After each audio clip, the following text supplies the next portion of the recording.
Hey everyone, now that my S100s Baize is fully assembled with the mag release in place, time for the review. I'm the owner guy, welcome to Tag.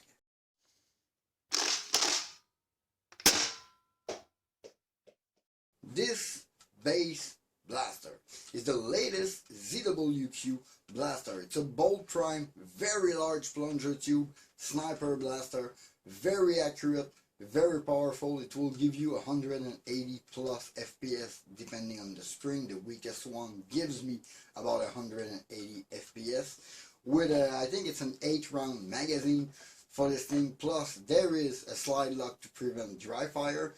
This thing is super interesting on paper, but judging on my personal experience, it doesn't always go as planned on paper. I was really looking forward for this one. Quite proud of that. Ouch. That's one of the issue I had with it, but we're gonna come to that. I had some issue during the assembly. I'm not gonna go all over them, but the main one was some groove problem that was not lined properly with the little screw for the barrel, and my plunger rod being crooked, because now when I prime it, the plunger rod is rubbing the spring all the way, and that thing sounds horrid. But nonetheless, this is not a totally bad blaster. Mag release is installed, but I have to say this mag release is kind of hard due to two things. The skinny pusher is not that skinny, and the little groove on top of the magazine is dripping on it, but that's not the end of the world. But this mag release, even if I press it hard, I almost have to squeeze the magazine to be able to take it out, because the pin is not clearing all the way out. Like this thing is not forcing properly. Something is too long or too short.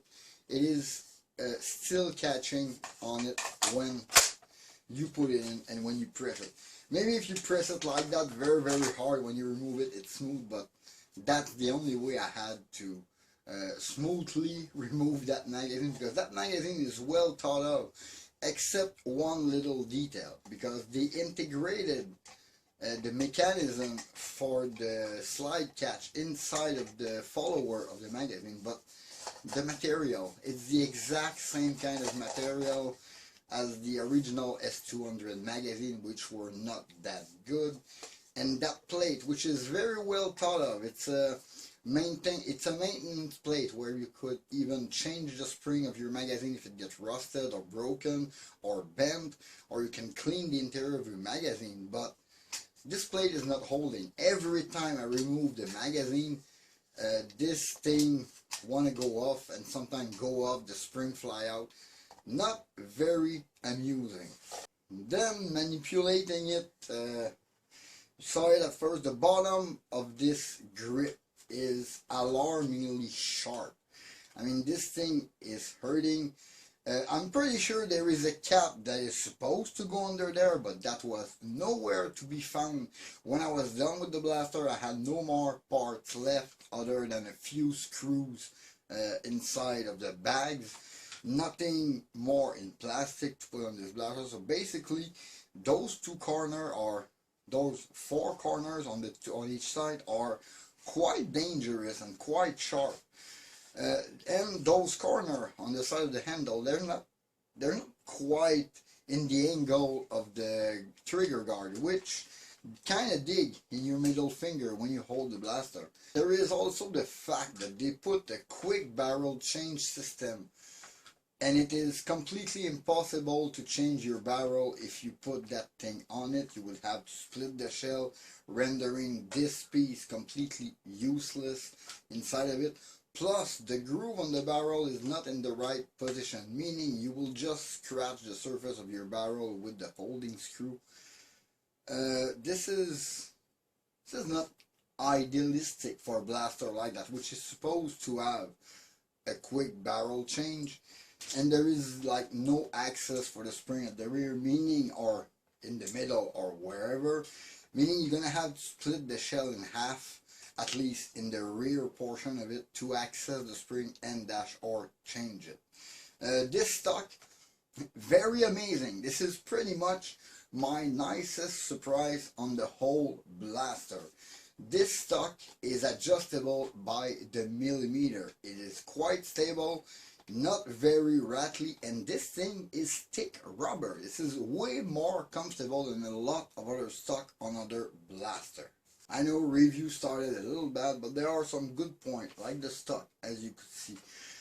This shell, being not a two-part, renders it quite sturdy, even for the thinness of this shell.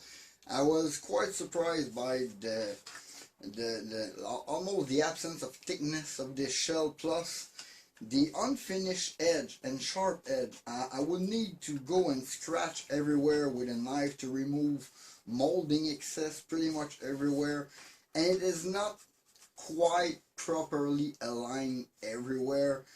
It's beautiful. It is pretty much straight. It is not very crackling. It's holding. Those pins are doing the work. But there is something about it, like the weightlessness of this thing, that scream that something is off. Same for the kind of texture of that cheek rest. Nonetheless, even with the rattling noise I have at the rear, this blaster is super smooth to prime, and I don't want to dry fire it because I have no access to the tip to really test the seal on it anymore. But you can deprime the blaster by pressing the trigger and holding the prime, bringing it forward slowly. Speaking of trigger, this is one of the smoothest trigger response on a sniper type blaster I had. You have a good travel to just bring it to the right position and just press it to click it off. There is a bearing on the bottom of this catch, and this design is very useful. It removes some friction and it gives it a so much easy trigger pull. Same goes for the the only basically metal part in this blaster is the tiny priming rod, which is there in the middle here of this slot. There is a bearing in the middle which helps with this whole priming thing very much. This is quite a good spring on it. There are some good quality to this blaster, and I am rather sure that this is my personal unit. This unit, which is a defective unit or a reject unit from factory, because I don't even have the decoration marking on either side of my tube. That's why I can understand some quality issue, but there is too much on this one to be just a mistake or just something happening. I was really kind of worried about halfway during the installation video because I could spot out a few little things here and there, and without any internals inside I couldn't line up my shell properly either, more than this. So I really think there is a big selection of problem on my blaster, like even here on the corner around just over the trigger well where normally your finger can rub. It's super sharp. There is some plastic edge. I don't think I should have received this blaster. That's the thing.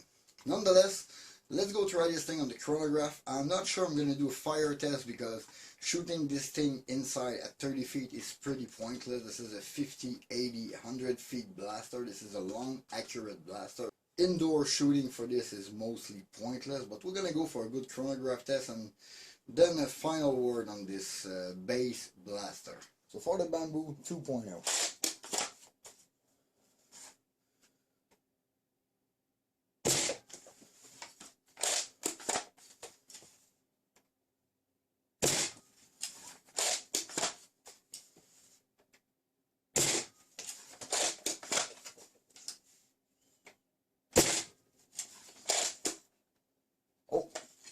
We are empty.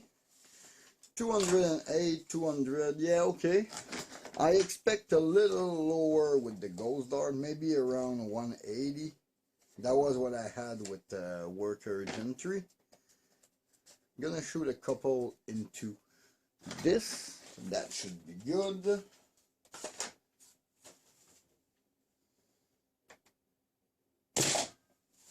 One, two, four. This is a long blaster.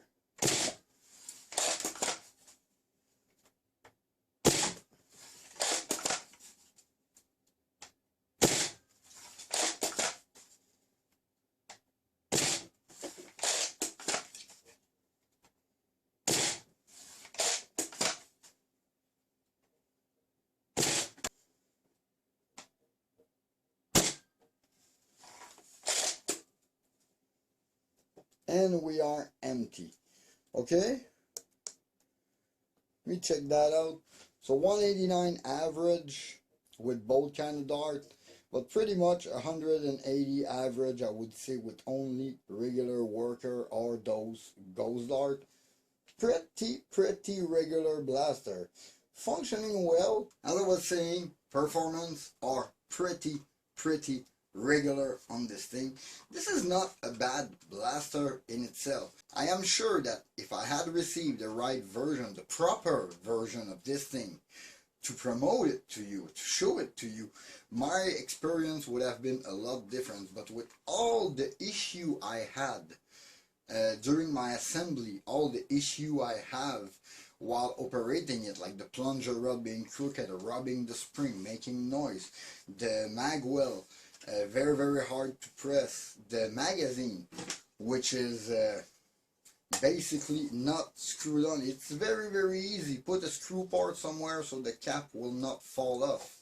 But this magazine being super thin, super squishy, almost self-dismantleable, this is not a very good experience. And again, I have to point it out, I am pretty sure this is my personal unit that is not good, because I don't even have the deco on it. Everything seems too off with it, and knowing that this thing is retailing $190, I am not sure it is worth it. Not for plastic internal. Those plastic internal don't have their place in the blaster of that price. So because of all of those little things, all the little hiccups, all the little problems I have, I really can't recommend this Baize blaster to you, at least not in this version. Probably with all metal internal, this would be a much better blaster, but I have to base myself on the experience I had with this unit, and this was not very good. I'm really disappointed. This is a massive disappointment. It was a blaster I was almost dreaming of. I'm lost for word here. Like, it's not really a bad blaster, but it's not worth the price they're asking for. Like, it's two different worlds. I don't want to compare it with others, but you will find a lot more metal and a lot more plastic thickness in other. No. But in the end, as I said, not a bad blaster, but my particular one, is really not the kind of thing I would have paid for. Yeah, I really think that's it for this video. In the meantime, you can always follow me on Facebook and Instagram at @ThatOldNerdGuy. Please leave a like and comment, subscribe for more content. Don't forget to hit that bell to be notified for my latest video. This was Dave Fatag. Thank you for watching. See you next time. Bye.